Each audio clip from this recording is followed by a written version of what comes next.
কাশ্মীরের পেহেলগাঁও যে জায়গা, সেই জায়গায় আমাদের পর্যটক যারা আছেন আমাদের দেশের এবং বিদেশের,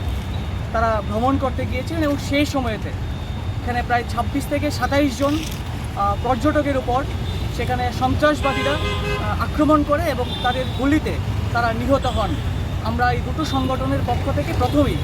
তাদের স্মৃতির প্রতি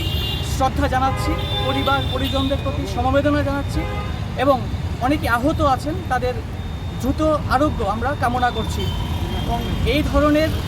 যে বর্বরচিত যে ঘটনা, সেই ঘটনার তীব্র নিন্দা আমরা জানাচ্ছি এবং এই ঘটনার পর আমরা বলতে চাইছি যে ভারত সরকার যেন এই সন্ত্রাসবাদ মোকাবেলায় তারা কঠোর থেকে কঠোরতর ভূমিকা নেয়। এবং এর আগেও আমরা দেখেছি গত 2019 সালের যে সিআরপিএফের কনভয়ে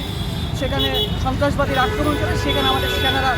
নিহত হয়েছিলেন এবং তারপরে এই ঘটনা এবং একাধিকবার এই ধরনের ঘটনা আমাদের দেশে সংঘটিত করছে সন্ত্রাসবাদীরা। আমরা এই ঘটনা থেকে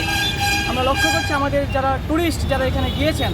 তাদের নিরাপত্তার প্রশ্ন এর সঙ্গে জড়িত। ফলে ভারত সরকারের কাছে আমরা দাবি করতে চাই এই ঘটনার সঙ্গে যারা যুক্ত প্রত্যক্ষ এবং পরোক্ষভাবে